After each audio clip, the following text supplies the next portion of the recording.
and the man threw him a coin. And so my dad went into almost an epileptic fit and fell down in the dust and made a big scene. We're watching a television series, and it was Miss Universe. And then they said, Miss South Africa. And it's this tall white woman. But they said Africa, so we waiting on a Miriam Makeba or, I said, how is she from Africa? He said, South Africa, they got a diamond the size of my fist in a place called Kimberley. I'm thinking we're going to get on the plane. Everyone is dressed like the Yorubas, Right. very elaborate, Like in Coming to America.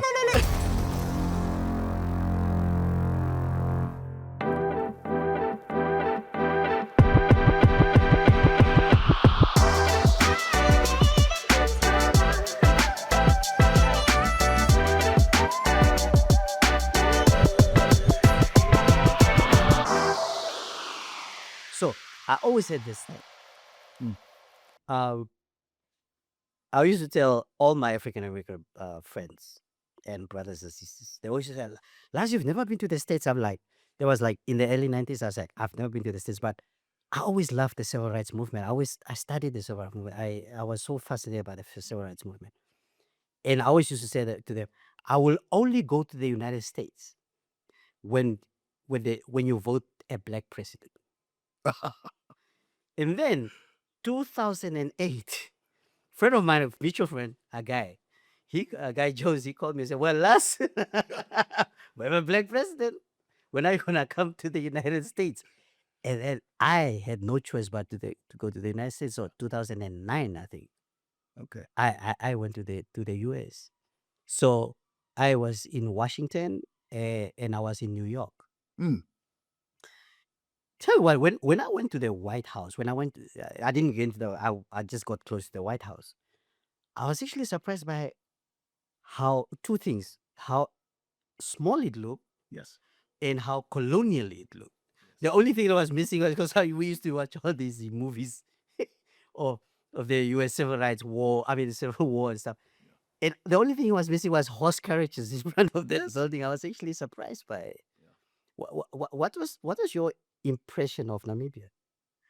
So, well, just to your point on the White House, my ancestors and your ancestors built White House. And then when the British burned it down, I think in the War of 1812, they rebuilt it. And so, You see what is it? Sorry, they said what Michelle Obama used to say. This house was built by slaves. yes, it was built by enslaved people. And again, our ancestors, and it was rebuilt to its original design. In fact, the entire city of Washington, D.C.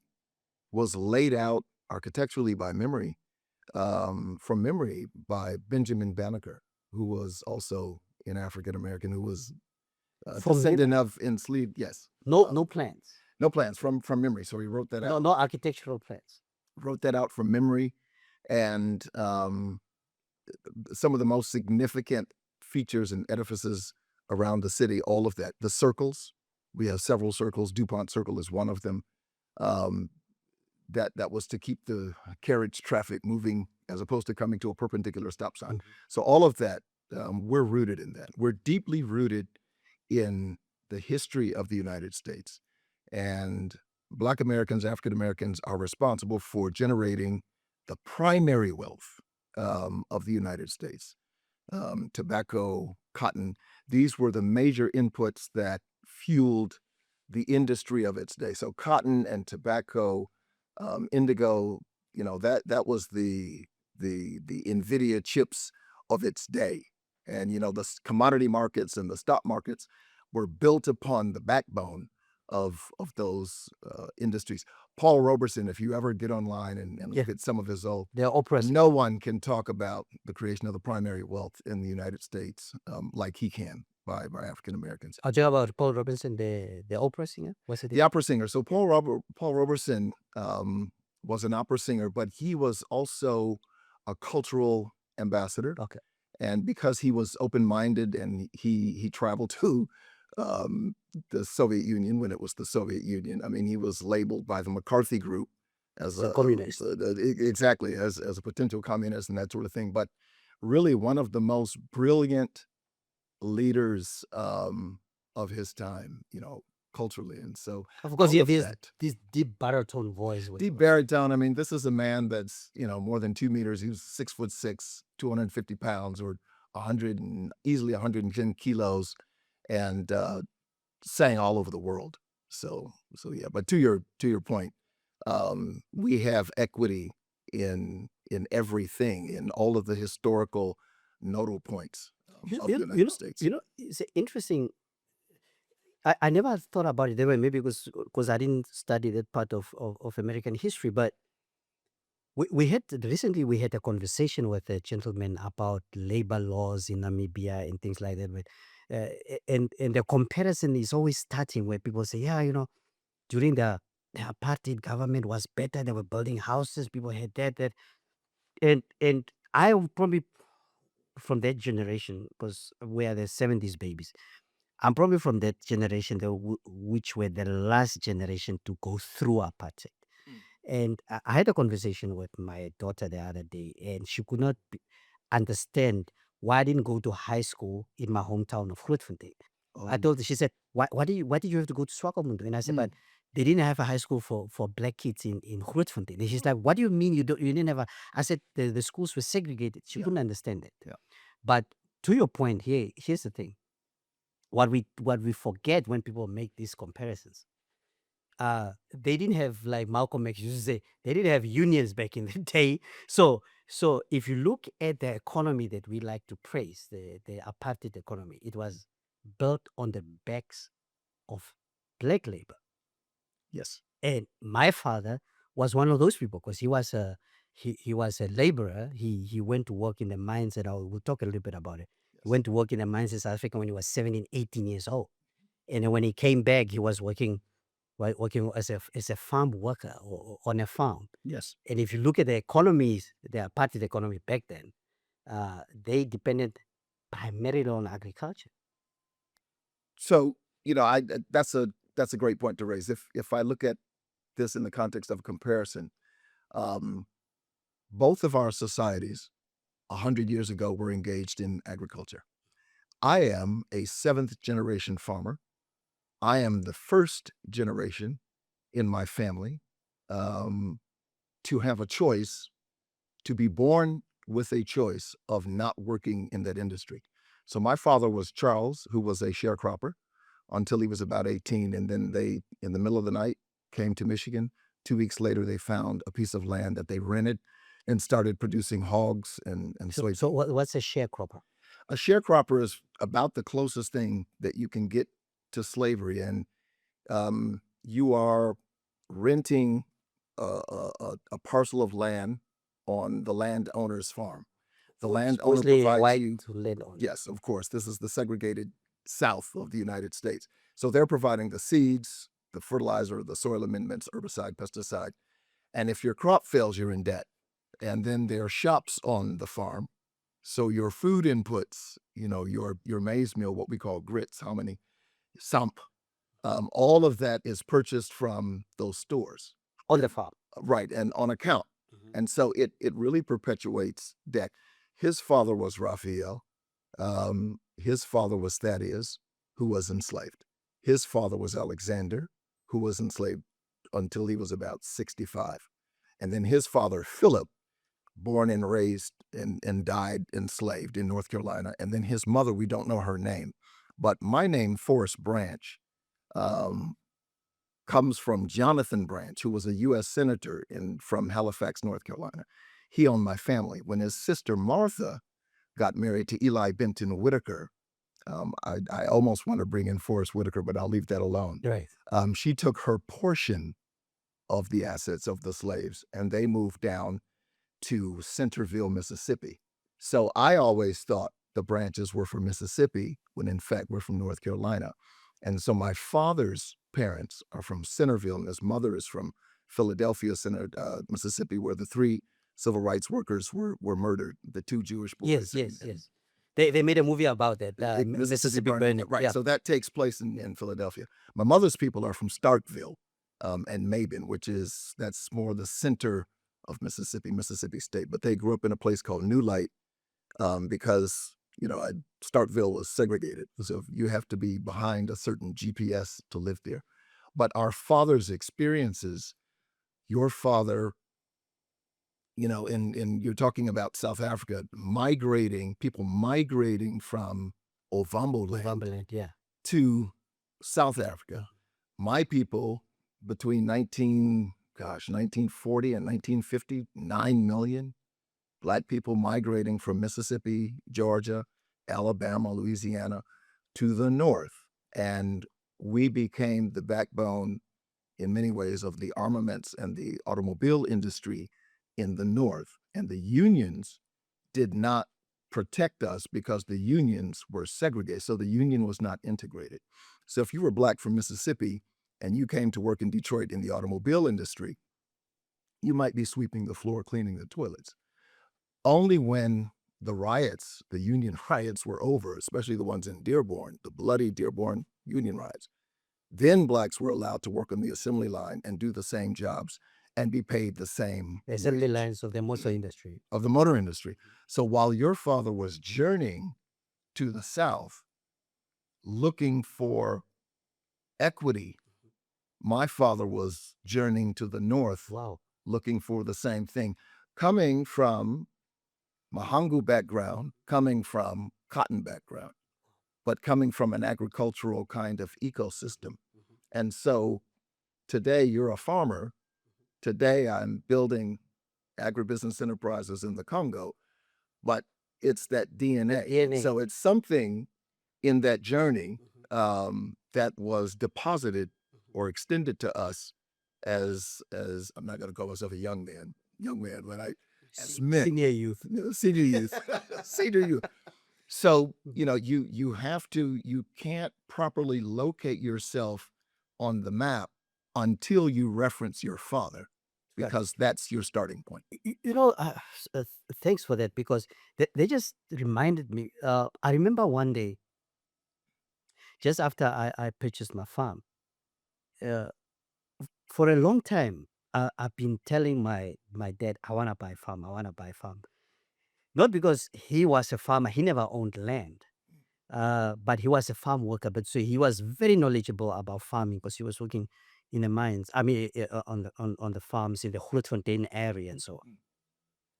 So the whole time I kept telling my father, I want to buy a farm, I want to buy. And he told me, no, you need to buy a farm. As a man, you need to have a piece of land that you are proud of. And he said to me, I don't have those means, but you have the means to buy yourself. So one day, after we purchased the farm,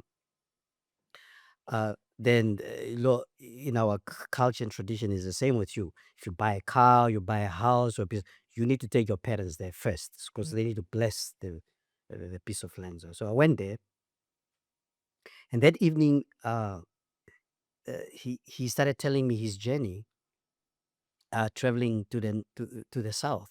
So he told me that when he was 17 or 18, my father was semi-literate because he never had formal education. But he said he must have been 18, and then somebody just told him that, look, uh, they are looking for laborers to go and work in the mines in South Africa. So there were these guys who were like almost like informal agents who used to collect laborers, young men, young able-bodied men to go and work in the mines in South Africa. Anyway, so my father is from the Ohangwena region. He was born in the Ohangwena region. Our land, it's a long story, but I'll tell you about it. The area where we come from is called Onakalunga, a place of God. So my grandfather, his father now, they came from Waihole in the Angolan, in the south of Angola. Remember Ponyama, before the Berlin Congress of 1884, whatever. It was one area. So they then moved down to what is now Ukwanyama or Hangwena region. So when he turns 18, so by the time he turns 18, he's staying with his uncle, his father's brother, and then he gets told about his job. Now, in South Africa, he told me this story that when they left uh Ukwanyama, because they left from Enana, there were 38 of them, and they walked by foot all the way from Enana by foot. They went all the way to through the Okavango area, all the way to Francistown in Botswana. Sure. He says that, and it was a journey by foot. It was it was, and when he was telling the story, he was telling it with humor. He wasn't like, stuff. He was like, look. So he said he was he was petite as a man. So he was with his other brothers who were like both like mendigos. Mm. And they were saying that when they were moving, the guys who were smaller, they were always on the inside of the circle. They walked like in a semicircle. The smaller guys, the bigger guys walk on the outside. And they will walk by foot. They will only walk at night because it was too hot during the day. Sure. They will only work at night because they had these two agents or these two people who knew the route. So the one guy would be in the front, one with the back.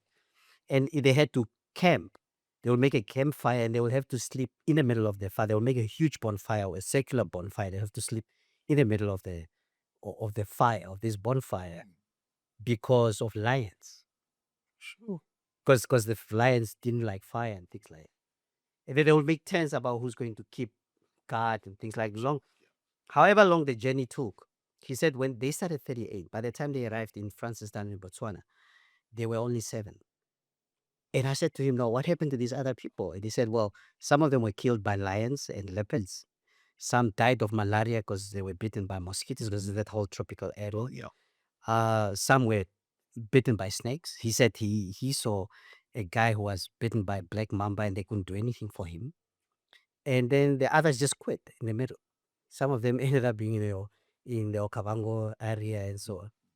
And there were only 7 of them. So by the time they get to Joburg, so they get picked up by trucks in Francistown in Botswana to be taken to Johannesburg. He arrives there, and of the 7 of them that made it to Botswana, only 3 Namibians arrived in Daggafontein, this mine Wow. in the Gauteng area. So when you tell me the story about the migration of your family, the journey is the same, man. It was these black people who are trying to find to make ends meet by any means necessary. By any means necessary. And just to close out on that portion of the story, Eli Benton Whitaker, the husband of Martha Branch, sets up a plantation in Centerville, Mississippi, which is in Wilkinson County. It's called the Line County because it's literally, you might find a church where the entrance of the church is in Mississippi, but the pulpit where the preacher preaches is actually on the Louisiana side because there was no quantity surveyor.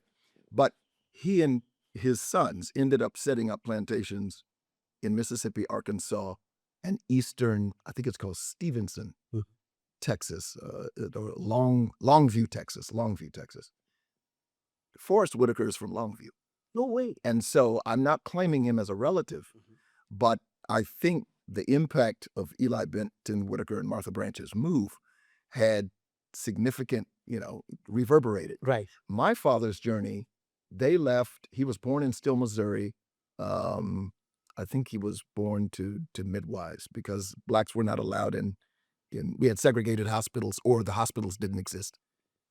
My grandmother had migrated when she married my grandfather. They migrated as migrant workers or sharecroppers. But her education stopped in what we would call middle school because there were no high schools for blacks in the area. And that was very common. So sometimes relatives were sent to other states where they had family just to attend high school because there were a limited number. Not only were the schools segregated, but there were limited numbers of schools, and you can't cram everybody into one school. So they left Blytheville, Arkansas, where my dad grew up. That's the biggest rice-producing area in the United States. And they went to Chicago, where they had relatives for 2 weeks, but they were not city people. They heard about a lady named Mrs. Toodles that was leasing land outside of Detroit, about 80, 90 kilometers outside of Detroit, about the same distance Rehoboth to Windhoek. So they came there, they stayed in Detroit a few days, and then they found this house. It was really a shack. It did not have indoor plumbing or running water. So they inhabited that house. They leased 100 acres, which is about 40 some odd hectares. And eventually my dad bought that and they started farming. he went into the hog business, which was lucrative in those Hog days. is called pigs. Yeah. Piggery. Figure. And he was selling carcasses, and I think he said he got the population up to about 400, which in the 50s was quite significant. Detroit was only an hour's drive, even less than an hour's drive away, and culturally, the food habits of Black Americans were all the same. We're in the North, but we're from Alabama, Mississippi, Georgia, Louisiana, so we ate the same food. And so with that, he paid off the farm in 9 years and then went into soybean, because by that time, soybean. But if you think about the psychological trauma that your father may have endured, my father endured. My dad told me this story once where he was 12 years old. He was out there picking cotton with the rest of the men. He said it was 112 degrees in the shade, that's in the 40s. And that's under the elm Shade. tree. And so he had picked a man-sized portion of cotton, but the older men had to help him pull the bag. A cotton bag is quite a long, it's several meters long, 3-4 meters long. And so when they unloaded everything from the truck to the general store that was owned by the landowner, they were weighing the cotton, and the man threw him a coin. And he did not believe that my dad had Picked it. picked that time. And so my dad went into what was almost an epileptic fit and fell down in the dust and made a big scene. And the man's wife came out and she asked her husband, "What's all this fuss? Why is that inward boy making such a..." And my dad wanted his money. And so eventually the wife said to the husband, "Just pay him Just pay. because we don't need any trouble." And so, that really, the injustice of why he had to move, the injustice behind the migration, the injustice behind sharecropping, that it is effectively slavery plus debt financing. I think I may have incidentally carried or picked up some kind of mission to redress Mm. that incident. And so now my dad is a sharecropper in Blytheville, Arkansas. I'm a shareholder in In a, Kolwezi, Democratic Republic of Congo. And I feel like, even though my dad transitioned some time ago, I feel like that move, Africa, being in Africa, and not just the geography, but the things that we are engaged in. You're a businessman. I'm a businessman. I'm aspiring to be like Les.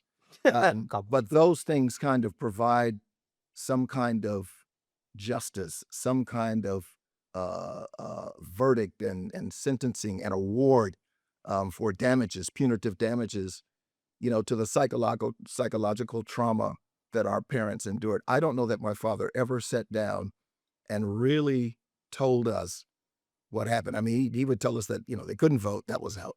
I know he didn't want to raise us in the South. He wanted to raise his family in the North because he felt like we could get justice in the North. I mean, he would tell us sometimes, he's like, "You're at a good white school."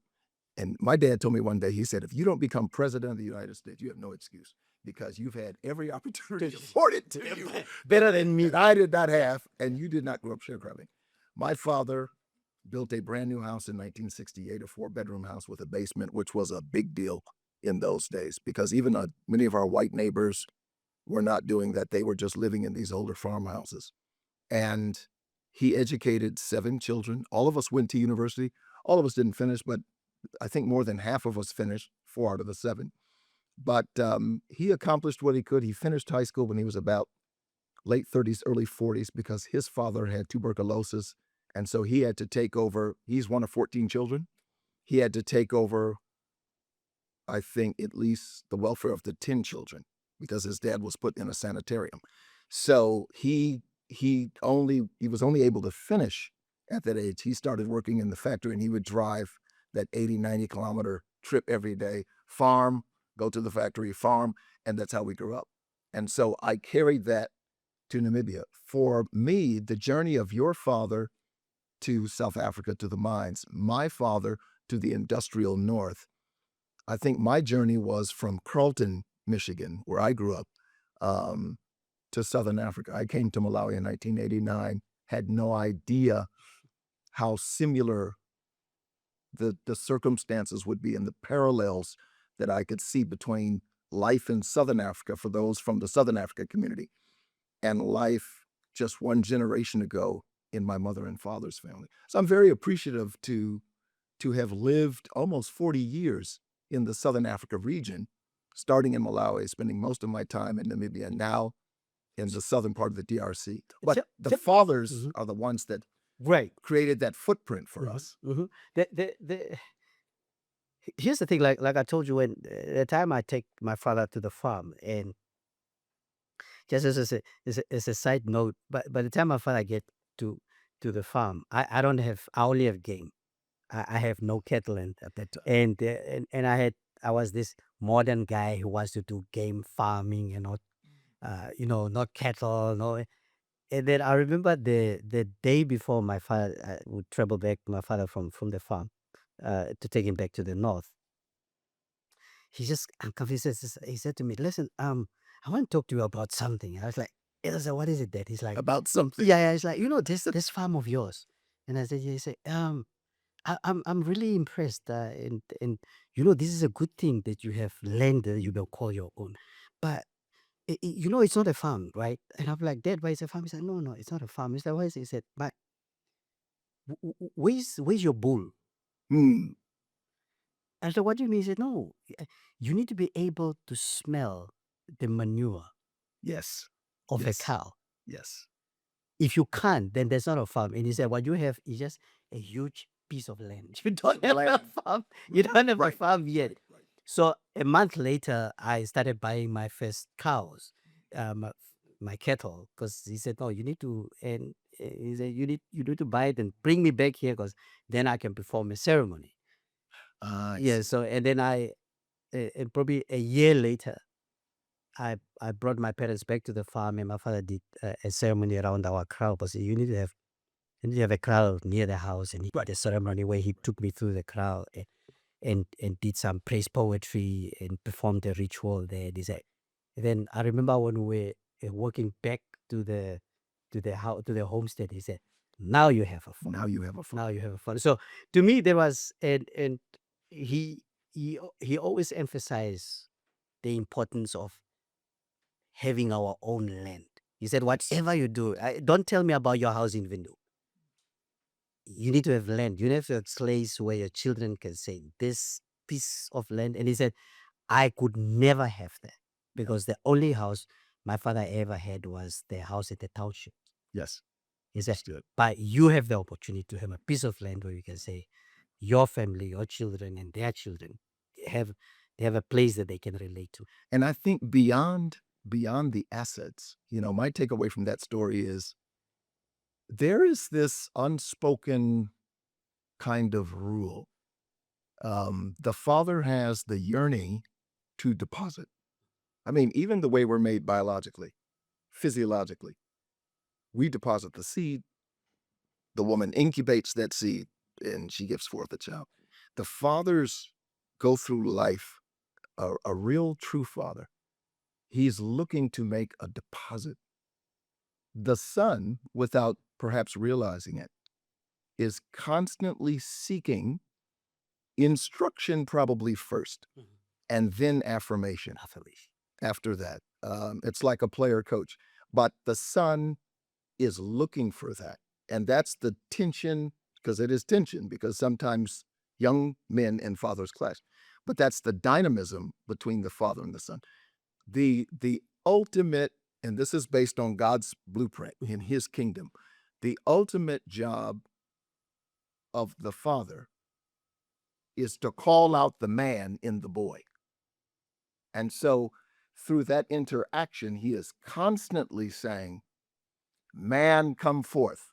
Come And out. so every time your father is giving you an instruction, he is calling. It's almost like throwing a fishing line into the sea and then reeling it. He is reeling that man, because for him to leave this earth, the mission that he has to accomplish is the transition from you being a son to a father. He has to make you, he has to mentor and mold you into a father from a son, so you can repeat that process.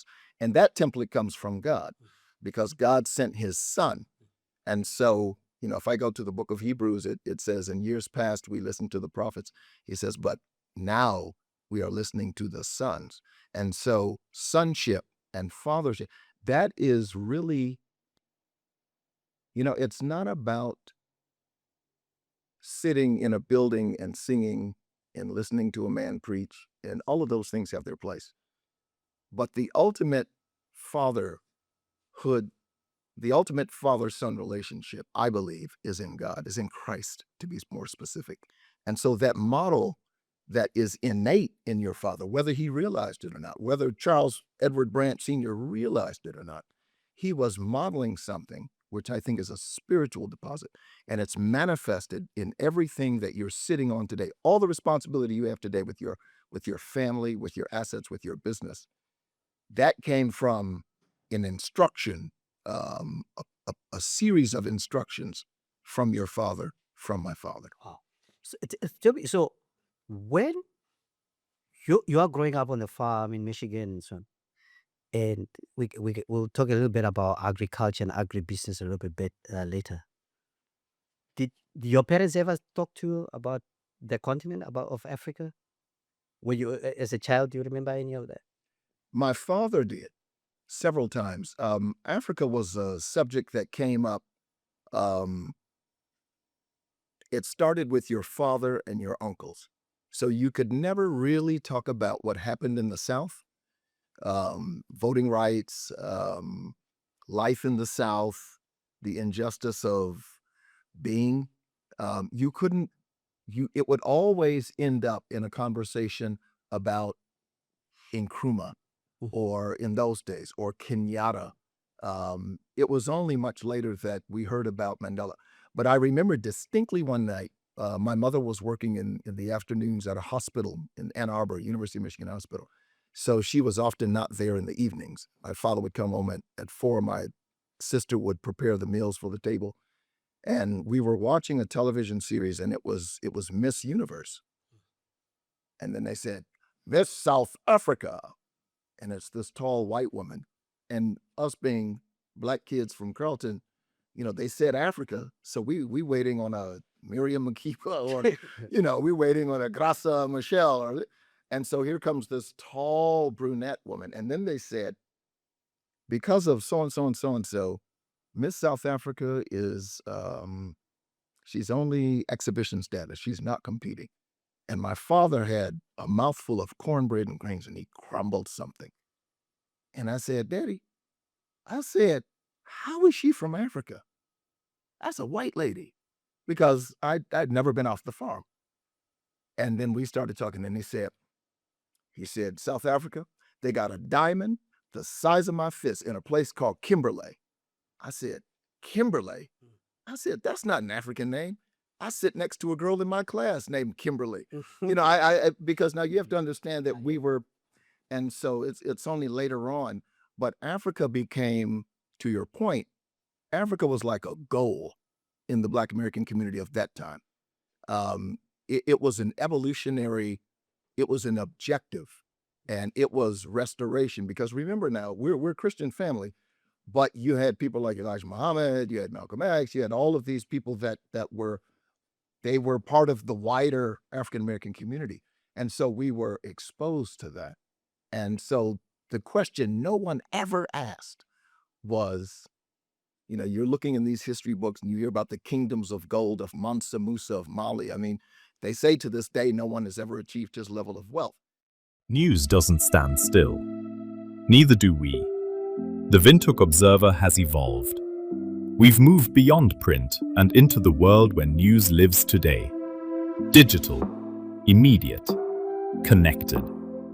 Every day, we bring you the stories behind the headlines, the ideas shaping our country, the voices that deserve to be heard. Politics, business, culture, society, sport, and the conversations that matter to Namibia. Read us online, follow us across social media, and every morning, 7 days a week, receive the full digital edition directly on your phone through the Observer WhatsApp channel. Because journalism must evolve with its audience. And we intend to be there, wherever you are, whenever you need us. Windhoek Observer, a modern newspaper for a changing Namibia. Visit observer.com.na. Follow the conversation. Stay informed. And so the question no one ever asked was, well, how is it that we're here not being able to vote? Our relatives can't vote down south, or they're fighting to vote. Everyone's demonstrating. But we come from Mansa Musa, Right. or we come from the Gold Coast, or we come from the diamond lands of South Africa, or the oil of Angola and Nigeria. I mean, this doesn't make sense. Doesn't add up. And it became worse when I was in high school and met a Swazi man that was examining. Tell me about how did you meet this? So was he the first African from the continent He was the first. So his name is Noah Lunga, and he was from, I think he said he was from Manzini, which I don't think is. I think the capital is Baban. But yeah. And then Manzini is one of like a commercial city. So I'm in high school. I'm grade 12. I had a really, really good government teacher, civics teacher, a white woman named Mrs. Reed. My principal was not known to be really relational, and the black kids, we had our own viewpoint about him. But he comes to the door. It's a wooden door, and there's a thin glass opening. And he comes, and then he's standing there. And so there are 3 black kids in my class of about 25, 30. We get nervous because when the principal comes to the office, typically somebody's in trouble. Then we see, especially if it's one of your parents. And then we see this brother, and he's got this 1982. He's got a medium fro, and he's got sideburns all the way down here, which was the style back in the day, Ebony Jet magazine style. And so I'm looking at Ruby Cole. Ruby is looking at Nikki O'Hare, and we all thought, that's somebody's daddy. Somebody is in trouble. And so he calls Mrs. Reed to the door. They caucus. She puts her head back in. She says, Forrest. And I froze. I'm like, Lord. I mean, it didn't look like my dad, but maybe my dad's my neighbor. Maybe that's Mr. Batten. He's coming to pick me up and bring me home because I left the tractor out, or I did something. And they said, this is Mr. Noah Lunga. He's finishing his PhD at Eastern Michigan University. He's here to study high school curriculum. And I'm like, phew. And he's from South Africa. And he said, no. He said, excuse me. He said, I am from the Kingdom of Swaziland. And it was like all of a sudden, I couldn't hear anything and I couldn't see anything except this man's face. And I could only hear him talking when he said kingdom. I'm like, wait a minute. How is it that you're from the kingdom and I'm from Carlton? That doesn't make sense because you look like somebody in my church. Right. You look like my father's brother, Leroy Branch. And so they left, the teacher and the principal left, and I'm standing outside of the door. I said, you're from Africa, like the real Africa? He said, yes. I said, what's my name in African? I did not know to say what your language is, to ask what your language is. And he said, what is your name? I said, my name is Forrest. He said, your name is Umhlati.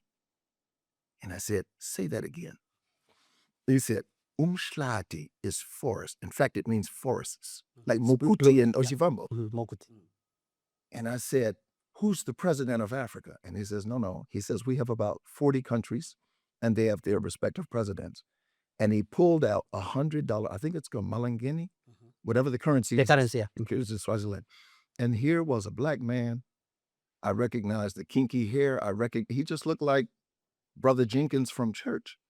And he has a spear, a shield, and he has this kind of sarong tied over his shoulder.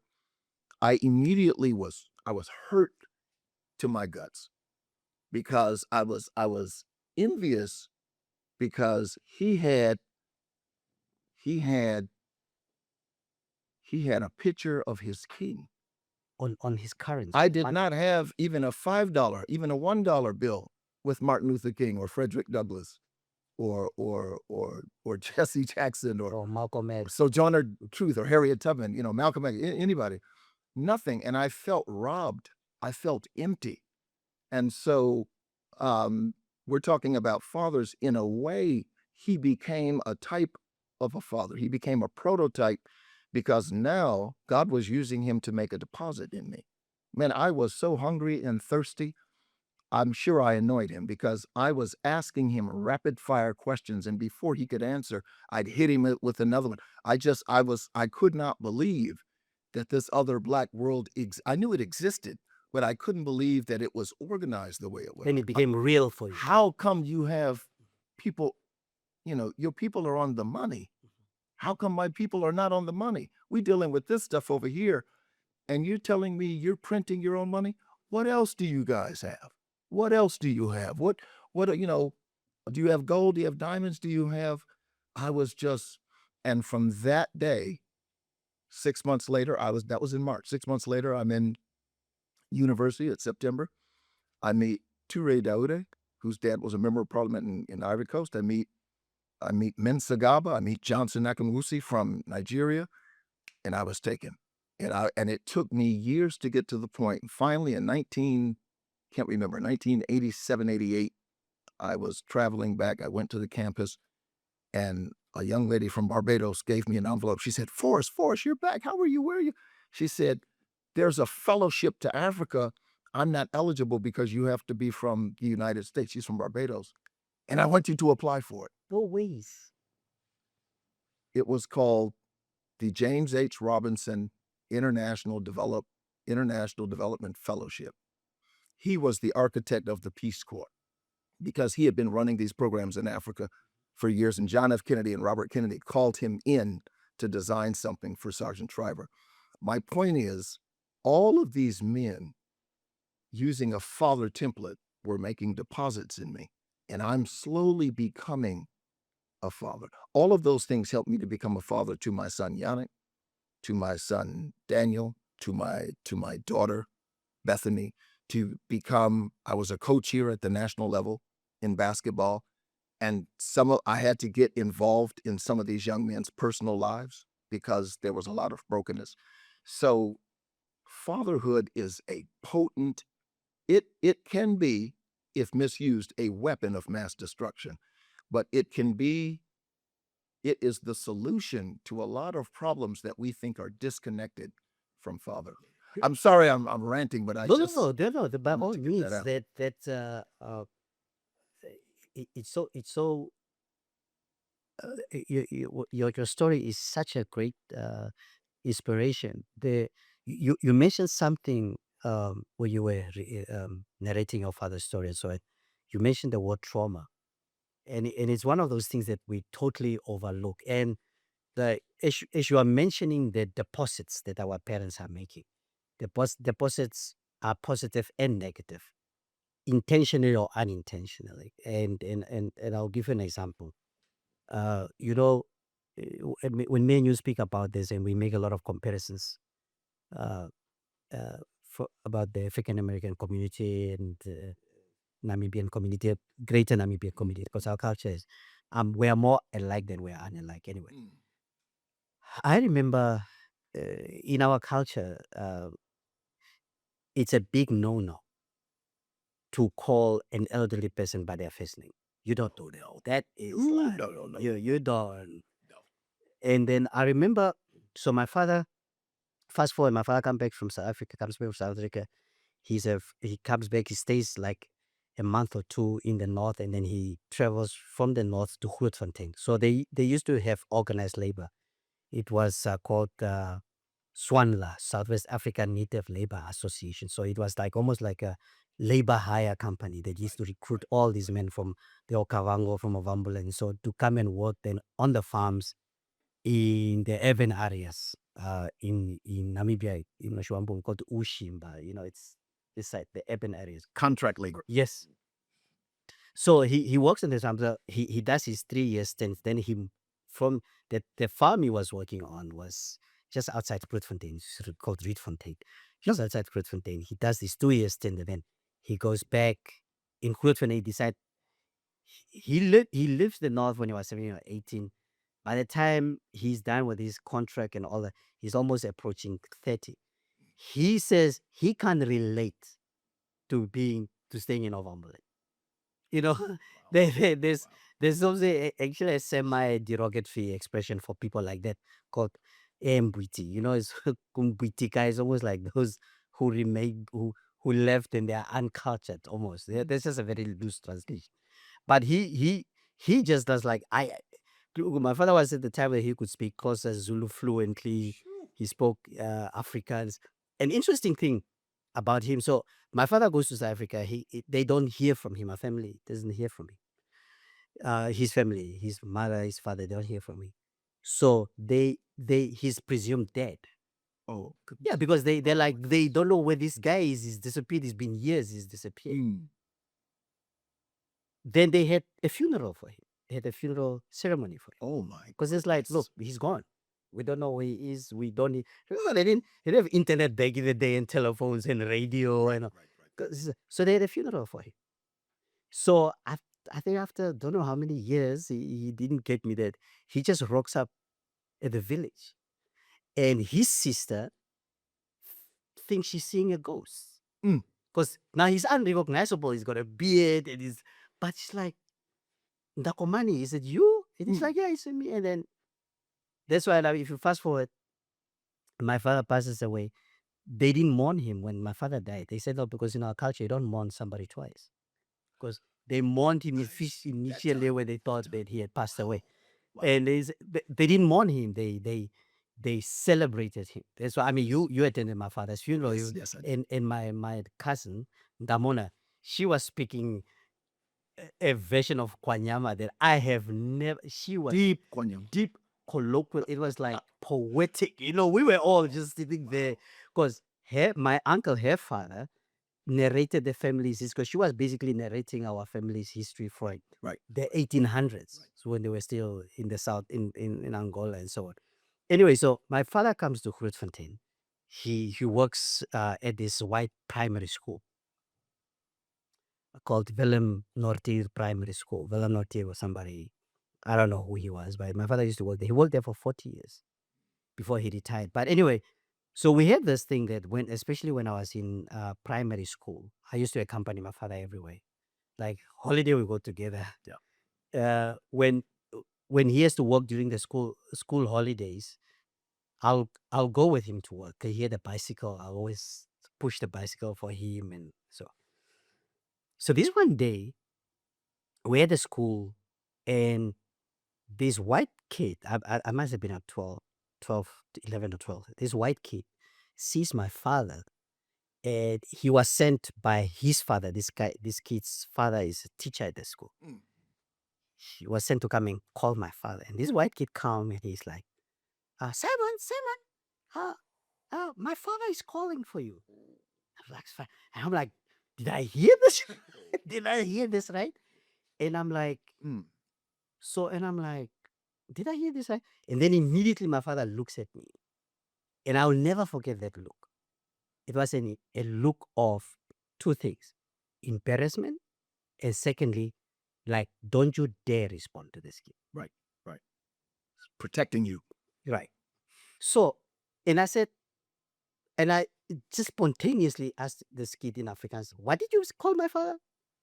And my father just grabbed me by the hand. Almost to say, don't you, because if you do something to this kid, I'm going to lose my job. Sure. Right. So I couldn't understand how this child can call my father by his first name. There was also essentially my first encounter with apartheid. Because then I asked my dad, but dad, why are you letting this kid to call you by his name? He said, keep quiet. But I tell you when we get home. When we got home, he never explained it. Because I kept, you know how kids are, we just keep asking us, it's like, he was just brushing it off. He was just like, and then my older sister is the one who explained to me. He said, no, I mean, this is the pecking order when it comes to white people and black people and things like that. So that is the trauma that you were also referring to. That we have this trauma and then what I've learned from the trauma that I picked up from there, it was almost like, whatever it is I'm going to do, I'm going to make sure that these people will honor my mother and my father. Yes. And I'm not going to allow anybody to embarrass my father like that. And also with that, you then start developing a certain level of almost resentment towards white people because of what that kid who's like 7 years old did to my father, who might have been in his 40s. One of the most painful on that point, and I can feel what you're saying. Um, I'm born in 1963, so Dr. King was alive and kicking for 5 years. Right. You know, but when I happened to be visiting the States from Namibia when Barack Obama was running for president, my parents were dead set against him because they They were against him. they were against Barack Obama running. They were not against him as a candidate. He was a beautiful. They were so terrified that at any moment, Michelle, the children, Barack would be hurt, killed. They were terrified. So he made a speech. I think it's that famous speech at the Democratic National Convention where he There's no says, blue states no and blue red state. states. There's only red That's states. the one. And my father and my mother were crying, and they were just terrified. And I think what that did, it stirred up the pot of memory. You have to remember when Emmett Till was murdered down in Mississippi. Mississippi, we say Mississippi, but my mother was constantly going back and forth. Every time she'd make some money, she'd come whenever she and her sisters could. They would come from Michigan back down to Mississippi to see my grandmother, my grandfather. And it was around that time that things were really hot and had been triggered. She was around 20, I guess in her early 20s. When Emmett Till was killed. When Emmett Till was killed. When Medgar Evers was killed, registering people to vote. So that's the kind of trauma that was going on. When they voted for Barack Obama, both of them. My father went to the polls, and my mother told me that my dad was one of the first people in the Maybe. I live in a little subsection called Maybe, but that's our voting precinct. And he voted, and he was so happy and he and my neighbor, Mr. Batten, they just couldn't believe in their lifetime, because he was from Macon, Georgia. He was from down the road from say it loud, James Brown. They couldn't believe they had just voted for a black man. I mean, they're just looking at each other like Did this just happen? This just happened. Right. But when I was awarded that fellowship and I'm on my way to Malawi, which was Southern Africa, my father was breaking down everything. He said, look, that Johannesburg ain't no different than Philadelphia, Mississippi. It's the same, so and so and so and so. My mother did not want me to go, but I think that was the trauma. I think she was afraid that, Malawi is thousands of kilometers away from Joburg. Right. But she was afraid it was just too close for her. And so she did not want her boy in Mississippi during that time. She did not want her boy in Johannesburg. Anywhere near Johannesburg. Right. What's the word? Johannesburg. Right. So that trauma is something, and as fathers and men, women talk. I look at my wife and having tea every Saturday with her sisters, and men don't congregate like that. We're like lions. We urinate and mark our territory on the wall, Right. on the ground, and that sort of thing. But And we're the only one around. we're the only one around. We don't allow other male. And being lions. black, there are so many taboos if you're male, and probably just generally in the male community, globally generally. You're not allowed to talk about your pain. You can't talk about that. And now psychologists are saying the trauma is transgenerational. So I may be carrying something, a wound, from my father or grandfather way down in Blytheville on some cotton plantation that I don't even know about, which is informing and directing my behavior. That is why I made a decision years ago to align my fatherhood journey with the ultimate father, Jehovah God. So that way, if I build my fatherhood life on the blueprint of God, then I am going to live in that ecosystem.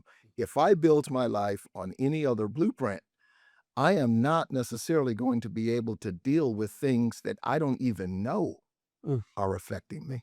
And by the way, in my entire 62 years, I have never heard in our culture a black person call any elder by their first name. Oh, That's a death sentence Oh. where I come from. So I that Oshivambo culture or Hedero culture or Damara, that is alive and well in the United States and in the Caribbean. I can assure you of that.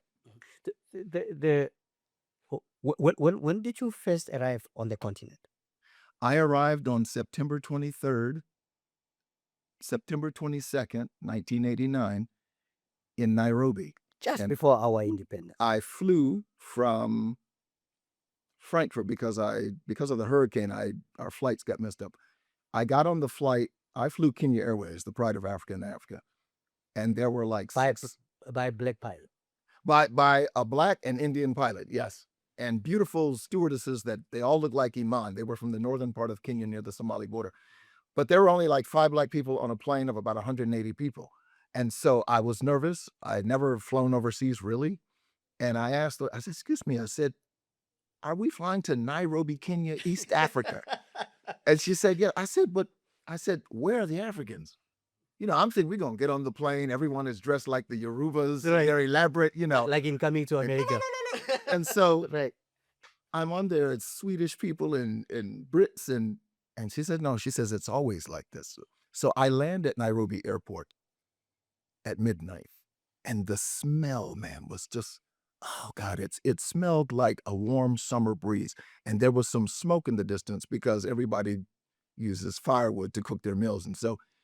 And I remember these 2 soldiers, police, they had to be at least 2.3 meters. I mean, these were some NBA looking brothers. And they had these, but I felt so Safe. safe because I said, if they shoot me, it won't be because I'm black, because everybody out here is black. Right.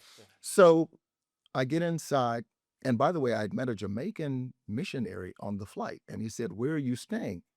And I said, "Well, I'm at the Intercontinental Hotel just for the night and then near Uhuru Park." And he said, no, I want you to stay with us and blah, blah, blah. I just felt like I could trust this man. So my first night in Africa was in the township. Ooh. And when I entered, I was with the Jamaican man and 2 white missionaries from Kansas. They were clutching their Evian bottles. It was kind of funny. They might have been a little nervous. And all I could smell was food. And I was hungry. Hungry. And we got into the house and there was irio and sukumuwiki is collard greens. I grew up on that. Yeah. And nyama choma, roasted meat, kapana and chicken. And I'm ready. And so the wife fixed me a plate. We ate. And then the Jamaican guy said goodbye and he disappeared with the missionaries. I heard the bathtub water. Psh, and this little 10-year-old girl comes out and plops down with her blanket. It's 3 a.m. on the couch and she's out. And the father says, "Your bath is being run. We've changed the bedding on." Now I feel like I'm back in Mississippi, because when we would come, 40 people, we would take over the houses down the road and we'd have to be placed all around because we didn't stay in hotels in those days. And the way they looked after me was just, and I said, you know what? If my journey in Africa is anything like tonight, I'm going to take my time. I'm going to go Kashona, Pole, because I was loving this. And it was just, I was being filled. Next morning, someone came, picked me up, took me to the airport. I flew to Malawi, and really the rest is history. But I fell in love with the region. I fell in love with Namibia. I can say... it's interesting you should say, so obviously before independence, unless you went into exile, you couldn't travel. The very first other African country I traveled to, the very first one outside Namibia, was Kenya. Kenya, yeah. I was working at the NBC then, and I was going to be trained at the Kenya Broadcasting Corporation. The Namibian government was sending a lot of Namibians to be trained in journalism and broadcasting and things like that. And I arrived in Kenya. Now, at the time, I think our population was 1.3 million in Namibia. I arrived in Nairobi. And I was like, it was like, so subconsciously, I'm starting to look for white people. Yeah. And I was like, where are these? It's the first time I see so many black people together. Yeah. And they're not fighting.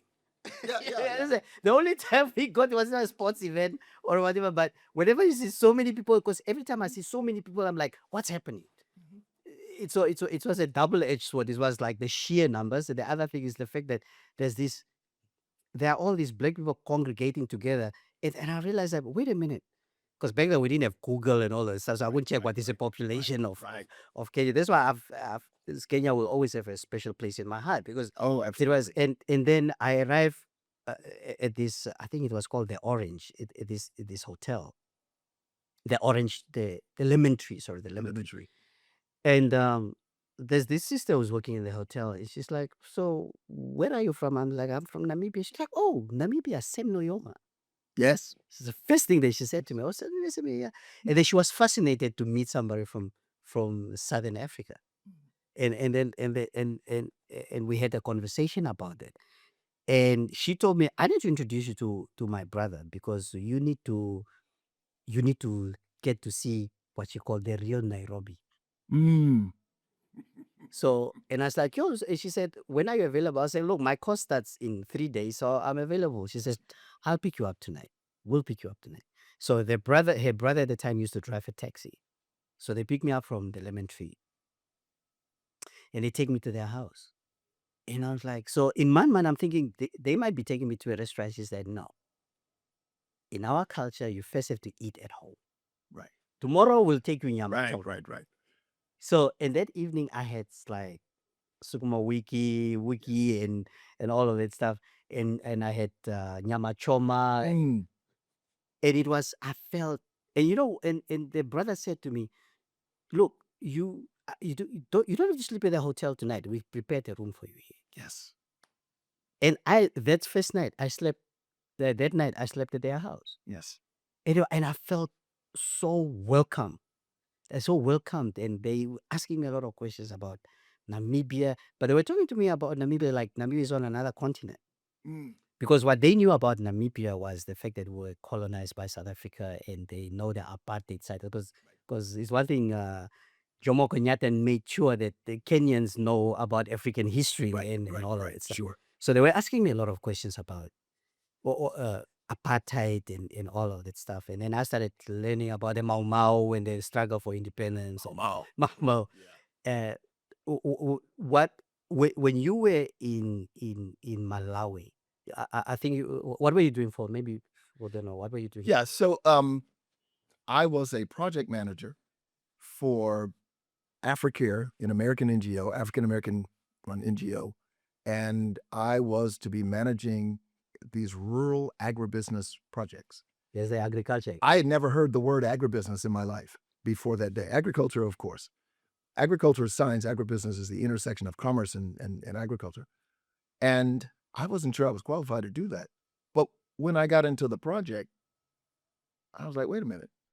This is like me running into Monroe County to pick up fertilizer for my dad, because he's run out of this, or pick up seed or that. And I'm like, this is it?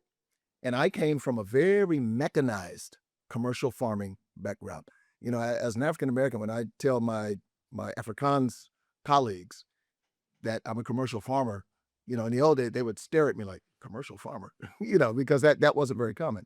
But I was working on rehabilitation projects to get farmers back into growing cultivation in areas where the rivers had wiped out. It was flooding on the Ruhr and Shiri River had wiped out areas. So that was my first project. And I said, man, if these guys get their politics together down here in Southern Africa, this is going to be an incredible regional economy. And I did not want to leave. I wanted to stick around, not to watch what was going to happen. I wanted to be a part of what was happening. So I'm still sticking around. Tell me, so when did you get to Namibia? When was the first time you get? Yeah, I came to Namibia. So all of my colleagues, the guys in the UN and other NGOs, they were all going to Namibia to something called the UNTAG, United Nations UNTAG. Transition Assistance Group, or something like that. We used to call it UNTAG. UNTAG. Mhm. And they were saying, oh my God, the electricity never goes off there. You can drink the water from the tap. They've got television 24 hours a day. So I came here on a trade mission, and then Africare said, look, the Carolyn Hughes, that was running the office, she's being moved to Mali. We want you, I was coming out of Mogadishu. We want you to take over the Namibian office. So when I got here, I called Washington. I said, you know, the standard of living here is so high. I just don't see what our NGO is going to be doing here. And Which year was it? that was 93, Wow. September of 93. And for the visit. And then I came September of 94, October of 94 to start working. But once I was posted in a place called Correas, because I worked Cesfontaine, Marion My brother was a teacher. and in that area. Yeah. And then I got to know Katatura, and then I just started to get to know people. And then somebody saw me playing basketball at, I think it's called Kayak. Kayak, yeah. And, you know, I mean, I could ball back in the day. And so they say, you know, we need a coach. And then that's how I got integrated into the society. But Namibia was the most different place in Africa I had ever been. I used to joke and tell my Namibian friends, I said, this is not Africa, this is Black Australia. So, Yeah, the way people look, they call Namibia Africa for beginners. yeah. Right. So and you have a family here. You've been here for how long now? Man, so 30 some odd years. And I married, so this man in Katatura, they used to call him Osali. He owned the BP Miami service station. I married his youngest daughter, Shireen, and he is a Nama Damara man. They had a farm in Kamenyab, so that was great. I used to pass his farm all the time during my work with Africare, never knew that it was his place. So when I went to meet the parents, I was like, wait a minute, but I know this farm. I'm passing this place, you know, Frans Fontaine, Correas, Kamenyab, that was my territory. Verrill's End. So I have 2 boys. One is working in tourism. One is in the States studying, and my daughter's in the law program. I'm very proud of her. She's in the law program at UNAM. Yes. She's the first generation of Namibian students to enter university for free. And I mean, we had the capacity to pay, but I think that's a message that our president is trying to send to the nation in terms of how they value education. And I see myself as being part of contributing to that endowment at some point once my daughter's finished, to say thank you to that, for that, and maybe to help another student. But I mean, I'm grounded in Namibia. So, do you remember how we met? You really want to talk about that? I think we need to share that story. So when I met you, Laz, I was upset at you. And I had a friend that was a former Peace Corps volunteer who got married locally. And I remember one night sitting watching the television. You were on NBC. Yes, I was a presenter on it. And presenter. In those days, I think the NBC went off at like 9 o'clock. 9 o'clock, yeah. So I'm like, I said, Edwin, I said, that's that guy. That's that Exe Kume guy. Yeah. Because I never knew what that meant Right. in those days. Right. Exe Kume, that was your... Yeah, I used to write a Namibian. column in the Namibian newspaper called Execo. It I'm was like, that's Friday. that dude that said, man, he said Chuck D is the most influential Black American in Leader. modern history. Yeah. And Edwin was like, he said, what? He said, no, we're going to caucus with him. So maybe 6 months later, I'm paying a parking ticket on Luderit Street at the old The magistrates. magistrate's Yes. court where you would pay your fines. Yeah, just I had a behind traffic fine too. Yeah. that. And so I see you, and I'm like, I'm looking, I'm like, wait a minute, that looks like that guy from Exe Kume. Yeah. And I said, excuse me, my man. I said, are you the one that wrote that article about Chuck D being... I said, you know, Chuck D is in diapers. He's new on the scene. Have you ever heard of Jesse Jackson? Correct. Have you ever heard of Farrakhan? Have you ever heard of Martin Luther King? I mean, what are you talking about? And from that day, we began to engage. Right. And the one thing that you told me, I think in that conversation that really shocked me, you said, I was not allowed to read Black Beauty in school. Right. It was a banned book. You could go to jail. And then I said, okay, Yeah. this guy is on the level. I can relate to him. He's for real. Yeah. And then I think our conversation Yes, yeah. began Yeah. to develop after that. This is my That article was there's my recollection. So triggered. so at the time, I think it was 90. I can't remember. It was 92 or 93 or 94. I can't remember. So I just started getting into hip hop, but because hip hop was not the hip hop that you hear now. Hip hop to me at the time was very political. You know, you had I was. Arrested Development, Public Enemy, and I just came out of an era where because we were the generation of young people. Like I said, we just got out of apartheid. We were the last victims of apartheid before independence. And I was just reading up all these books on Malcolm X, Martin Luther King, Harriet Tubman. So much so that I then wrote a play about the imaginary visit of Dr. Martin Luther King to Katutura. It was called I've Been to the Mountaintop. Yes. So, and the play was at the time making comparison between the civil rights movement and Namibia's struggle for independence. So, Dr. Martin Luther King then visits Katutura and he meets this boy called Kambonde. Kambunde. Yeah, so I played Kambonde and my late friend Ombilika Tangola played Dr. King. We produced this play with this very good brother of mine, Rodney Hobson, and his wife at the time, Wabe Siolo, because they had this production company called Global Passy, and they helped me to produce the play. So at the time, I was reading up a lot on hip hop, political hip hop, and so. And then I come across Chad D, and I mean, at the time when they did this album called "Fear of a Black Planet," Planet. he was probably the most interviewed musician in the world. Oh yeah. Any genre, because it was political. At the time, they used to call hip hop the CNN of black people. Yes. He called it the CNN of black people, and that triggered me. I was like, wow, That's a 'cause grapevine. Yeah. yeah, because he was like, we are reporting what's really, really happening in the black community. So when I wrote that article, you confronted me. So at the time when you confronted me, I could pick up from your accent. You're like you're African American, because I mean, if you were Namibian, we would have gone toe to toe. And then you said to me, I'll never forget. You said, I think you need to read some books and you need to meet some folks. Yeah. You know, because at the time you told me about Auntie Joan Gorillas. Yes. It's like, you said, I see what you're trying to do, but I think there's some African American elders you need to meet here. That's how our relationship started, and we've been brothers since. I mean, you met my parents. I was fortunate to meet your father and your mother and your brother and Benny. In fact, I met Benny before I met you. Yeah, you did. And did not know that he was your brother. Right. Because You only found out like 5 years later. Africa had this program where we were increasing the number of qualified, historically disadvantaged Namibians in the private sector, management, leadership. So we were sending these people up to 3 to 6 months to work for Citibank and all big corporations in the States. And then when they came back, since we paid for the training, the companies had to promote them within 18 months. That was enforceable. And there's a whole nother, we'll talk about that another time. Tate John Shaitan Hodi really made that project successful. And we are indebted to him to this day. Another father, another type of father that made sure that he made that deposit into our program through me as a kind of son. So I'm indebted to him for that project. But yeah, that's the genesis. I want to we just got a few rapid fire questions. Oh.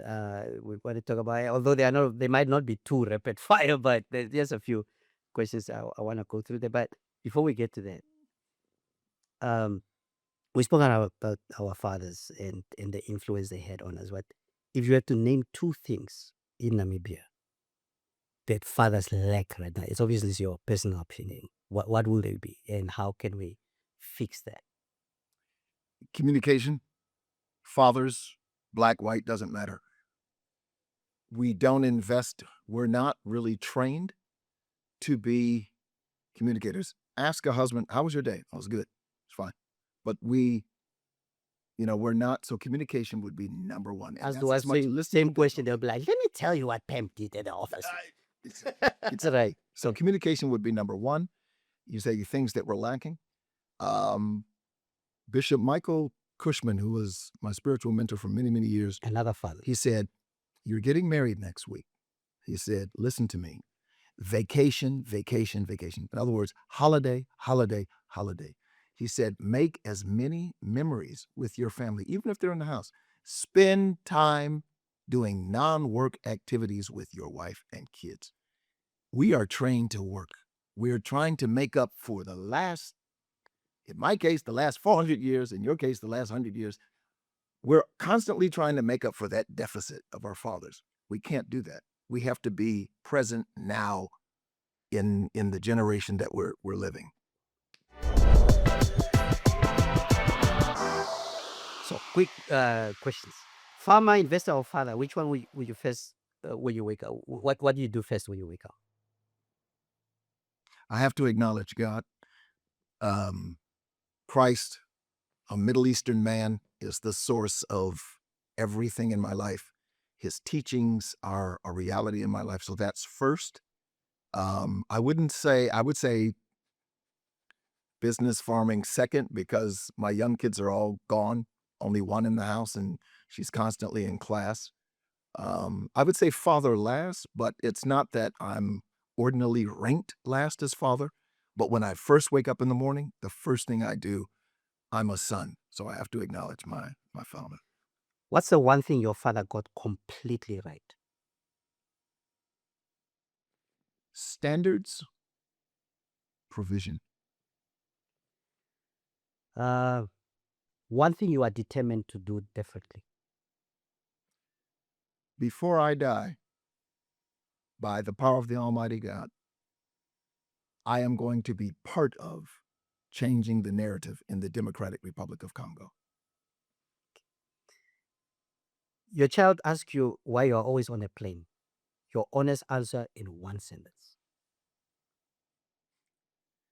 Son, this is how I'm paying those school fees. That's very honest. I was waiting for a philosophical answer. That's right. Okay, Africa in 2040. Are you optimistic, or are you performing optimism? So, as a believer, as a Christian, I am not waiting to go to heaven. My job is to build God's kingdom on the earth now. Jesus said, occupy until I return. And the parable that he gave was when the king went to a far off place and left talents with his servants. And when he came back, they had developed. So my job is to take God's principles and to take everything he's deposited in me as my father and to redeposit and transfer that in the area and ecosystem and space where I live.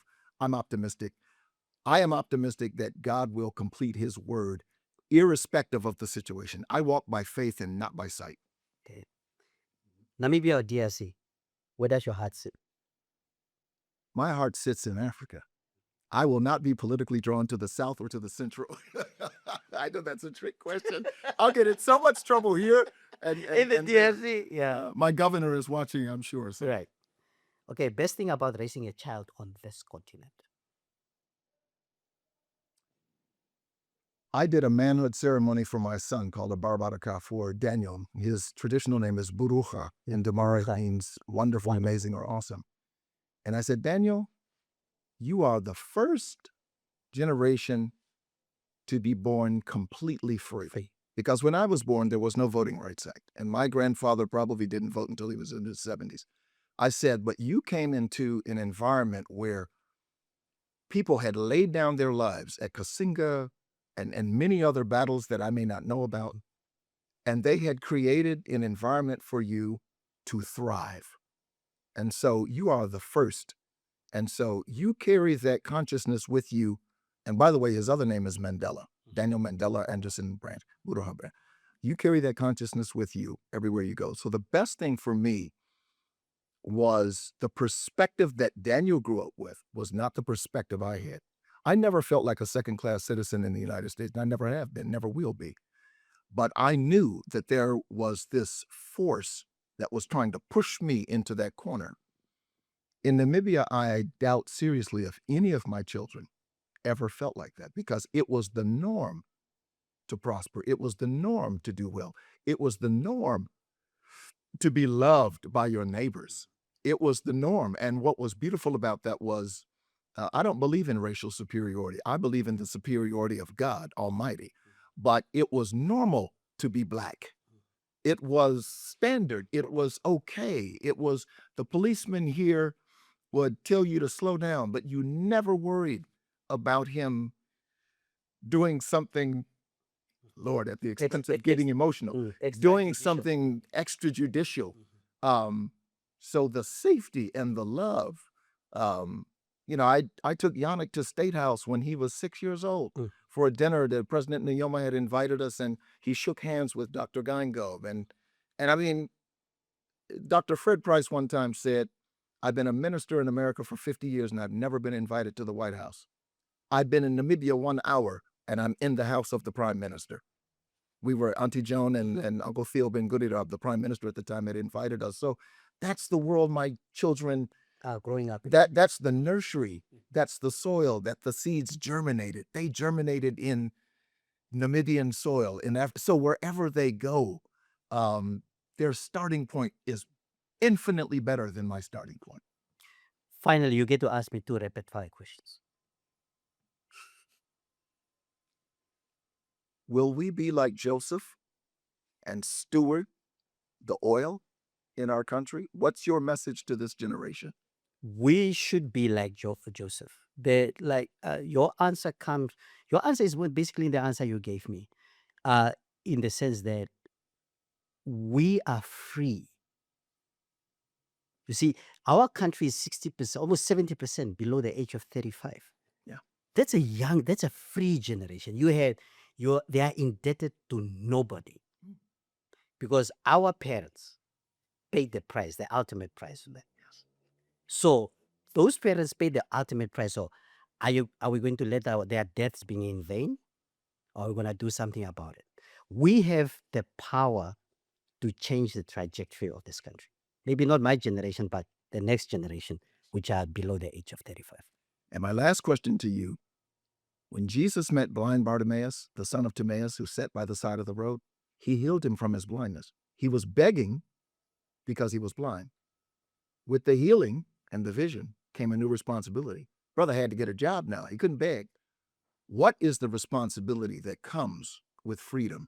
What would you say to this generation? The responsibility that comes with freedom is if you are given a gift.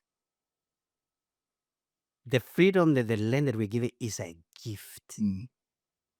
A gift is something you are given because somebody paid the price for it. Yes.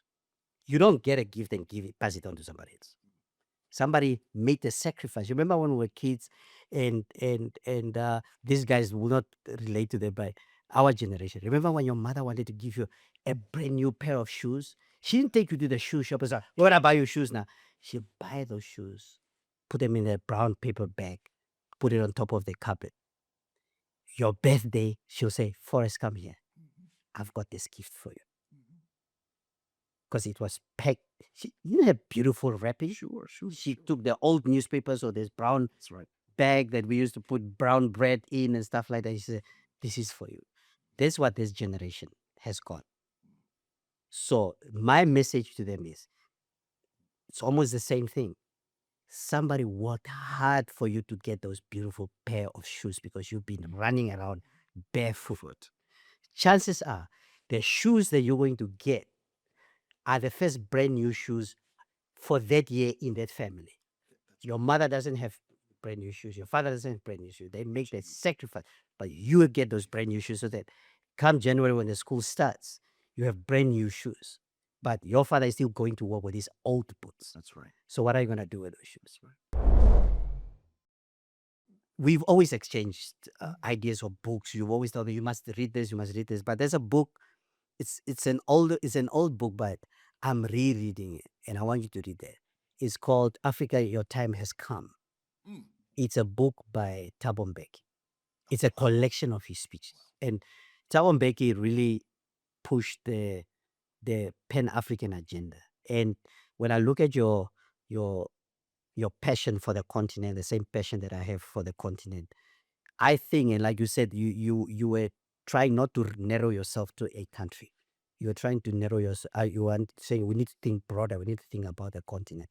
I really want you to read that book. It's a collection of his speeches. Give me that title again, please. Africa, Your Time Has Come. Africa, Your Time Has Come. Like Thabo Mbeki. By Thabo Mbeki, the former president of South Africa. It's a collection of his speeches.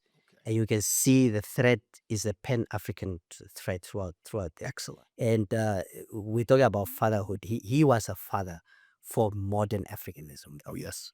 Oh, yes. Modern African leadership. And his father, Govan Mbeki, who was the cellmate or next door yeah. to Mandela Yes, obviously deposited something in absolutely, Dr. Tabo. absolutely. So yeah. No, thank you for that. So which book would you recommend? So I would say one of the most dynamic books, and it's in my cupboard now. And now that you mentioned rereading, this book is by Vijay Mahajan, and it's called Africa Rising.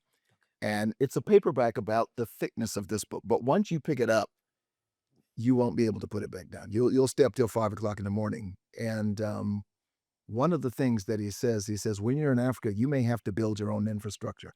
And he talks about this company. For 2 kilometers, the road was just impassable, and how they got with the local government and they just built the road for them. And how after that, a lot of things opened up. He talks about the origin of the world's first digital money exchange, which was from Kenya, from M-Pesa. And now today we've got all of these Flutterwave, Stripe, we've got Fintech NTC, and the fintech, Yeah. but it started there. And so that book talks about not only the possibility and the potential of Africa, which I think sometimes we hear too much about, but it's also talking about the now execution. The last example I give you, he says when Vodacom came into DRC, he says they had a 5-year break-even window. He said they broke even in 18 months.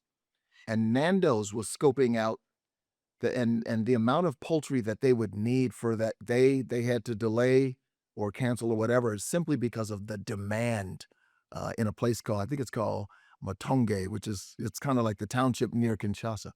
But the continent the Bible says the harvest is ripe, but the laborers are few.